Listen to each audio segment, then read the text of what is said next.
Di penghujung tahun 2021 ini, beberapa brand laptop kembali mengeluarkan laptop gaming edition mereka. Nggak kecuali untuk Acer dengan lini gamingnya yaitu Nitro 5. Dengan penyegaran terutama di sisi internalnya, apakah membuat laptop ini layak disebut sebagai gaming laptop pamungkas untuk tahun ini?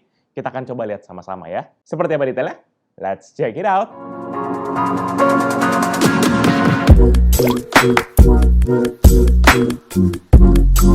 Halo guys, balik lagi bersama Pichel dan di review kali ini Pichel akan bahas sebuah gaming laptop besutan dari Acer yaitu Acer Nitro 5 AN5155779SC. Spesifikasi laptop ini sebagai berikut. Prosesor generasi ke-11 Intel Core i7 11800H, RAM 16GB DDR4 single channel 3,2 GHz, storage SSD NVMe dengan kapasitas 512 GB, integrated GPU Intel Iris Xe Graphics dengan shared memory sebesar 1 GB, discrete GPU NVIDIA GeForce RTX 3060 laptop dengan dedicated memory sebesar 6 GB, dan layar IPS panel 15,6 inci 8 bit dengan resolusi 1920x1080 atau Full HD dan juga refresh rate sebesar 144 Hz.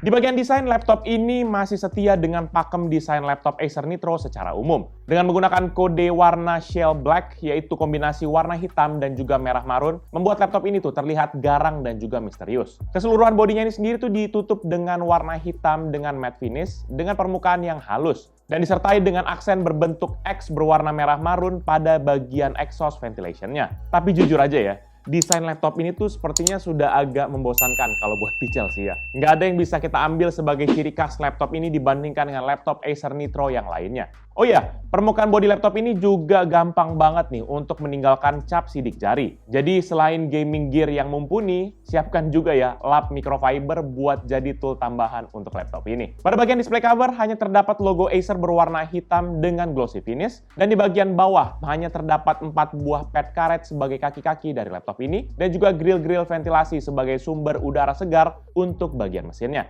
Material laptop ini sendiri sih mayoritas mempergunakan plastik, tapi build quality yang diberikan Acer untuk laptop ini tuh cukup baik. Dan lagi-lagi, tetap aja, flex akan tetap terasa baik di area keyboard ataupun di area panel depan. Dimensi laptop ini sendiri tuh adalah 36,3 x 25,5 cm, dengan ketebalan 2,4 cm dan berat sekitar 2,2 kg. Sudah pasti laptop ini nggak enteng ya teman-teman, jadi siapkan juga tas yang proper buat bawa laptop ini kemana-mana. Sementara untuk urusan port yang terbilang sedikit dan juga seperlunya aja, port di dalam laptop ini tuh terletak di bagian kiri, kanan, dan juga di bagian belakang. Pada sisi kanan terdapat satu port Full HDMI, satu port USB Type-A 3.2 Gen 2, dan satu port USB Type-C 3.2 Gen 2 yang sudah support DisplayPort over USB Type-C, Thunderbolt 4, serta USB charging daya maksimum hingga 5V 3A. Dan pada sisi kiri terdapat Kensington Interlock, satu port RJ45 Ethernet, dua port USB Type-A 3.2 Gen 1, dan satu port audio 3,5 mm.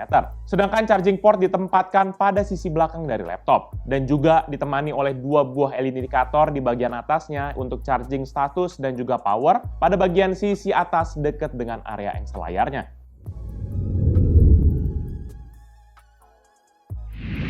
Pada bagian layar, laptop gaming ini dilengkapi dengan panel IPS dengan bentangan layar sebesar 15,6 inci Full HD atau 1920x1080 dengan refresh rate yang lumayan gede yaitu 144 Hz. Jadi udah pasti buat para penikmat game kompetitif, visual experience-nya tuh bakal dimanjain banget. Dan untuk panelnya sendiri tuh memiliki kode LM156LF2F01 dari brand Panda dengan color depth sebesar 8 bit dan juga akurasi warna 49% Adobe RGB, 66% sRGB, serta 49% DCI-P3. Layar ini sendiri juga memiliki brightness maksimum hanya 250 nits dengan kontras rasio sebesar 1200 berbanding 1. Sayang sekali ya teman-teman, refresh rate-nya udah bagus, udah tinggi 144 Hz, tapi akurasi warnanya ini nggak tinggi. Jadi kayak makan ayam KFC tapi nggak ada kulit ayamnya. Kayak berasa nggak lengkap gitu. Bisa nggak sih pesan kulit tambahan? Kayaknya bisa ya. Jadi pengen makan KFC, nggak di-endorse nih. Selanjutnya sebagai bingkai layarnya terdapat bezel yang nggak terlalu tipis, dengan ukuran 0,9 cm di sisi kiri dan kanan, 1,5 cm di sisi atas, dan 3,4 cm di sisi bawah. Dan untuk bezel bawahnya sendiri ini memiliki logo Acer berwarna hitam dengan glossy finish yang tercetak tepat di tengah-tengah dari framenya. Kemudian untuk penopang layarnya terdapat sepasang engsel yang kuat tapi juga ringan saat kita buka tutup. Dan engsel layarnya ini mendukung kemiringan layar hingga 150 derajat. Dan menurut web Acer, layar laptop ini sendiri tuh memiliki screen to body ratio hingga 80%.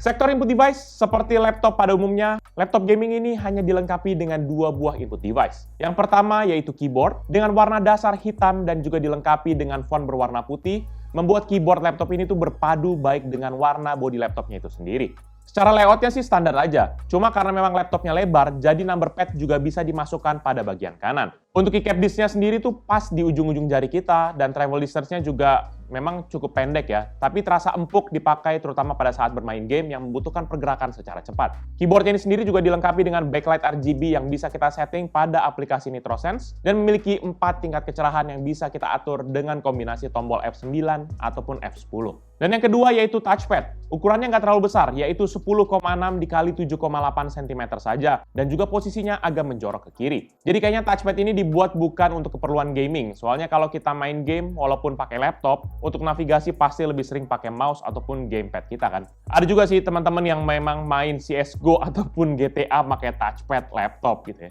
Tapi buat kita kaum yang anti pakai touchpad, langsung aja matiin touchpadnya pakai tombol F2 ya.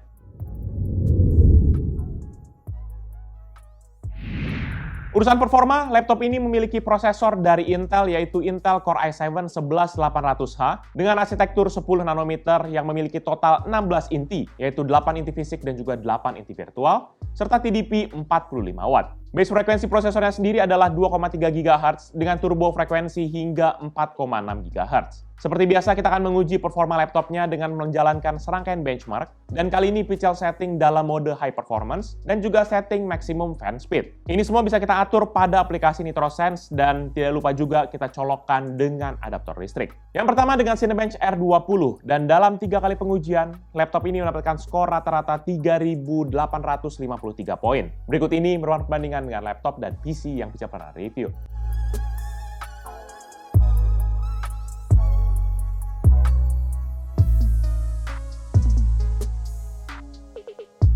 Untuk rendering test BMW di aplikasi Blender, laptop ini dapat menyelesaikan 1 frame dalam 3 kali pengujian dalam waktu rata-rata 4 menit 15 detik untuk CPU test dan 1 menit 1 detik untuk GPU test. Berikut ini merupakan perbandingan dengan laptop dan PC yang bisa pernah review.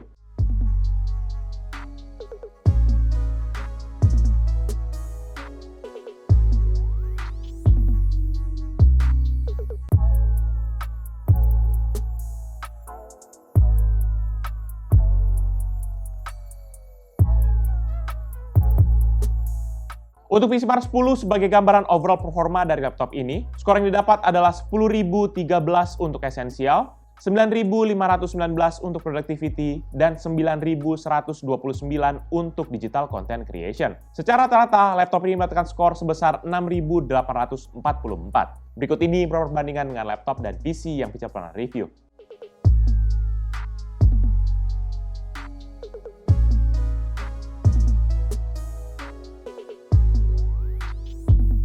Di bagian grafis, Acer Nitro 5 AN51557 ini tuh dilengkapi dengan integrated GPU yaitu Intel Iris Xe Graphics dengan shared memory default sebesar 1 GB, dan ada juga discrete GPU dari Nvidia yaitu Nvidia GeForce RTX 3060 laptop, di mana ini memiliki dedicated memory sebesar 6 GB.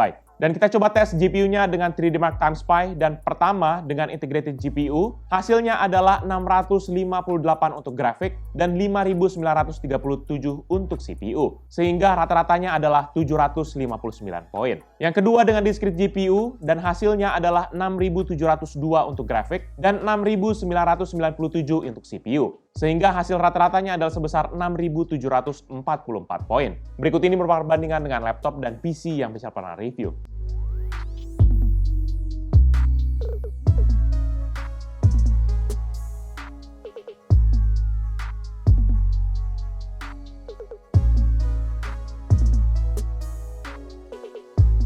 Selanjutnya kita langsung tes mempergunakan serangkaian game seperti biasa. Dan berhubung laptop ini mempergunakan discrete GPU, jadi kita set semua gamenya nih ke rata kanan atau settingan paling tertingginya. Dan ini kita tetap mempergunakan mode high performance plus juga terhubung dengan aliran listrik. Jadi kita bisa lihat performa maksimum dari GPU dan juga CPU pada laptop ini. Yang pertama GTA 5 dengan native resolution atau 1920x1080 dan setting very high. Average frame rate di 82,7 dengan maksimum 104,4 dan minimum 59,3 FPS. Untuk CSGO dengan native resolution dan juga setting high, average frame rate di 132,9 dengan maksimum 202,8 dan minimum 91,5 FPS. Untuk Dota 2 dengan native resolution dan juga setting best looking, average frame rate di 91,0 dengan maksimum 103,8 dan minimum 81,4 FPS. Untuk The Sims 4 dengan native resolution dan juga setting ultra, average frame rate di 106,3 dengan maksimum 141,6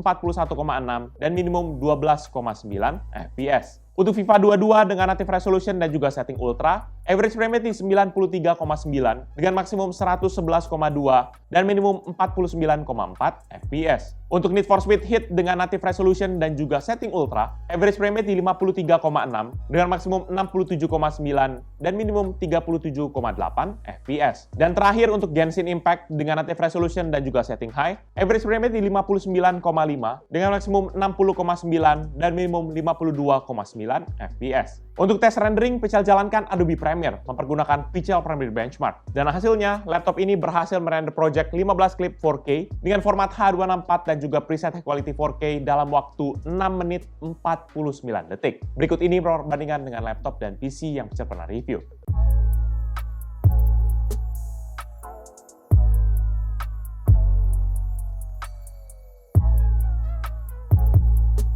Selanjutnya di bagian storage, laptop ini mempergunakan SSD NVMe dengan kapasitas 512 GB dari Western Digital. Dan untuk pengujian kecepatan storage-nya, seperti biasa kita akan tes mempergunakan Crystal Smart. Dan hasilnya untuk sequential 1 MB dengan 8 task 1 thread sebesar 2,4 GB per second untuk membaca data dan 1,8 GB per second untuk menulis data. Sedangkan untuk urusan data kecil random 4 KB dengan 1 task 1 thread ada di 55,3 MB per second untuk membaca data dan 283,4 MB per second untuk menulis data. Selanjutnya untuk urusan cooling sistemnya, Acer menyematkan fitur Acer Cool Boost, yaitu kombinasi antara kipas kembar dengan 4 lubang exhaust yang berada di sisi belakang dan juga bawah dari laptop ini. Dan untuk menguji temperaturnya, Pichel tes laptop ini di ruangan ber-AC dengan suhu sekitar 24 derajat Celcius dan dengan setting performa, balance, dan juga maximum fan speed pada aplikasi NitroSense. Dan dalam keadaan idle, laptop ini menggunakan daya rata-rata tuh di 5,5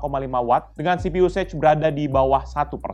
Sedangkan suhu yang dihasilkan CPU-nya berkisar di antara 34 derajat Celcius dengan rata-rata frekuensi berkisar di antara 4,3 GHz yang sesekali spike di 4,6 GHz. Kemudian pada saat Pichel stress test mempergunakan AIDA 64, maka frekuensi CPU laptop ini tuh langsung naik di 3,8 GHz yang juga masih naik turun di antara 3,4 GHz hingga ke 4,2 GHz. Lucu nih, frekuensinya malahan turun.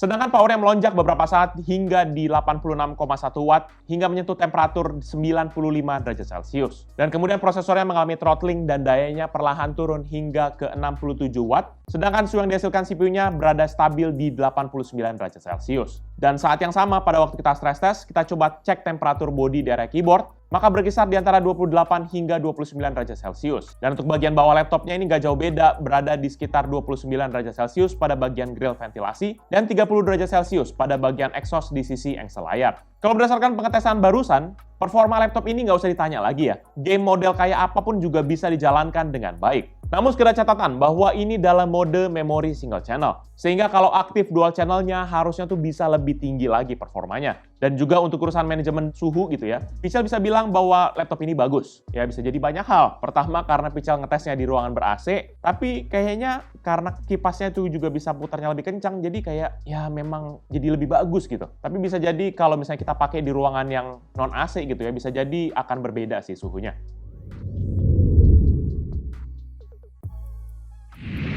Di bagian audio, laptop ini dilengkapi dengan stereo speaker yang dituning oleh DTS-X. Speaker ini sendiri terletak di bagian bawah yang menghadap ke kiri dan kanan dari laptopnya. Dan speaker ini saat kita uji di volume maksimal dapat menghasilkan suara rata-rata 74,8 desibel dengan maksimum hingga 79,8 desibel. Dan ini dia merupakan contoh hasil audio dari Acer Nitro 5 AN51557.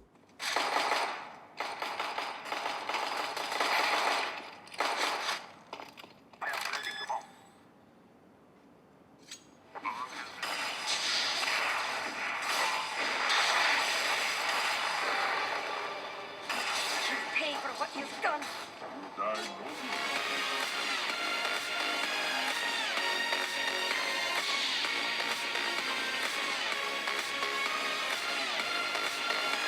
Untuk webcam, laptop ini memiliki sebuah webcam sebesar 0,9 megapiksel yang dapat merekam video HD 720p 30 fps atau foto sebesar 1280x720 piksel. Nanti akan ada indikator berwarna hijau di samping kiri dari kameranya. Hasilnya sih nggak oke banget, noise-nya masih banyak bertaburan di mana-mana dalam hasil tangkapan kameranya. Dan daripada teman-teman penasaran, berikut ini merupakan contoh hasil video dari webcam Acer Nitro 5 AN51557. Jadi dia merupakan hasil video dari webcam laptop Acer Nitro 5 AN5155779SC. Ini dalam resolusi 720p 30 fps dan teman-teman bisa lihat sendiri bahwa hasilnya memang cukup bagus, tapi memang ada lampu cahaya besar di depan sini dan juga memang ada dari samping kiri dan kanan, dan noise juga memang masih berasa di sebelah kiri dan kanan ya. Dan untuk menangkap audionya ada dua mikrofon di bagian atas, jadi harusnya untuk audio harusnya bagus sih. Palingan itu aja, semoga teman-teman bisa terbantu dengan video ini. Thank you. Selanjutnya di bagian konektivitas, laptop ini memiliki Wi-Fi chip dari Intel dengan kode Intel Killer Wi-Fi 6 AX1850 yang support Wi-Fi 6 802.11ax dan juga Bluetooth versi 5.2. Wi-Fi chipnya sendiri sudah support dual frekuensi seperti biasa yaitu 2,4 dan juga 5 GHz. Dan jika teman-teman lebih nyaman mempergunakan koneksi kabel, maka laptop ini masih menawarkan port Ethernet yang mempergunakan modul dari Realtek Semiconductor dengan kode Killer E2600 yang memiliki maximum speed sebesar 1 gigabit per second.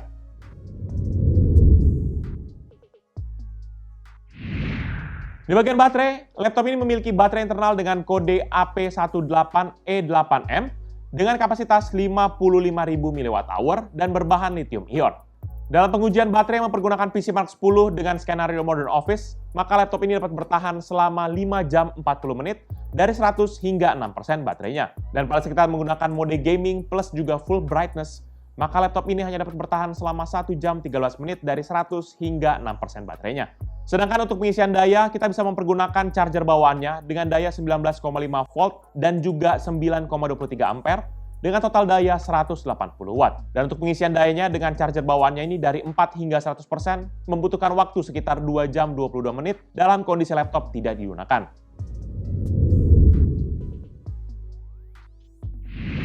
Terakhir untuk bagian upgrade, laptop ini masih bisa ditingkatkan di sisi memori maupun di sisi storage. Pada sisi memori terdapat 2 slot RAM DDR4 yang salah satu slotnya sudah terisi dengan modul RAM DDR4 dengan kapasitas 16 GB. Jadi teman-teman masih bisa mengupgrade-nya lagi nih dengan modul RAM dengan merek, tipe, dan kapasitas yang sama untuk bisa mengaktifkan mode dual channel-nya. Sebenarnya mereknya beda juga bisa sih, cuma daripada Zong ya kan, mending yang sama aja. Atau kalau misalnya memang sanggup, sekalian aja upgrade dua-duanya. Jadi kayak 32 sama 32 jadi 64 gitu.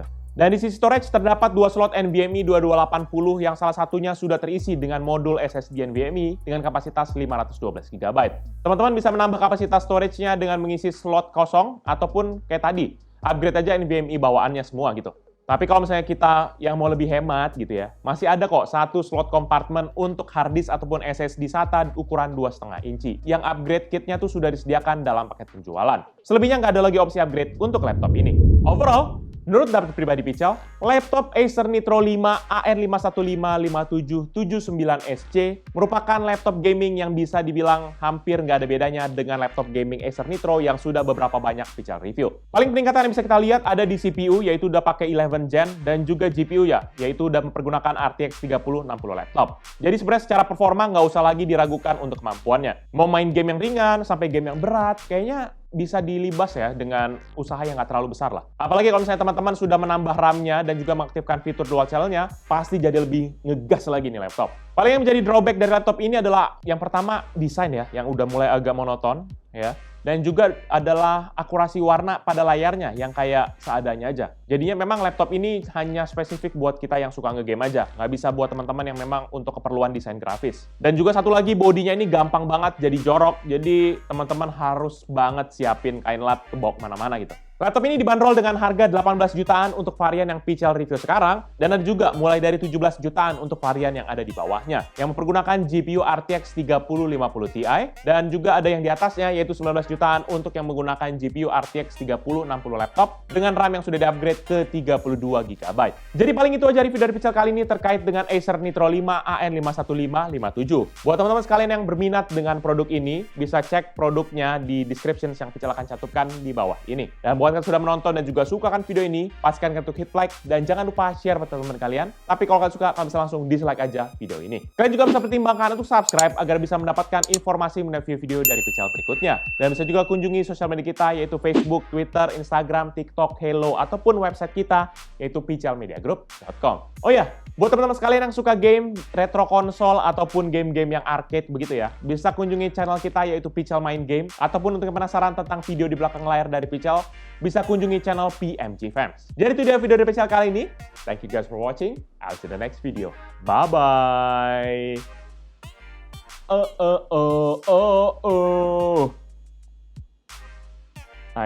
Dekilnya. Mana sih?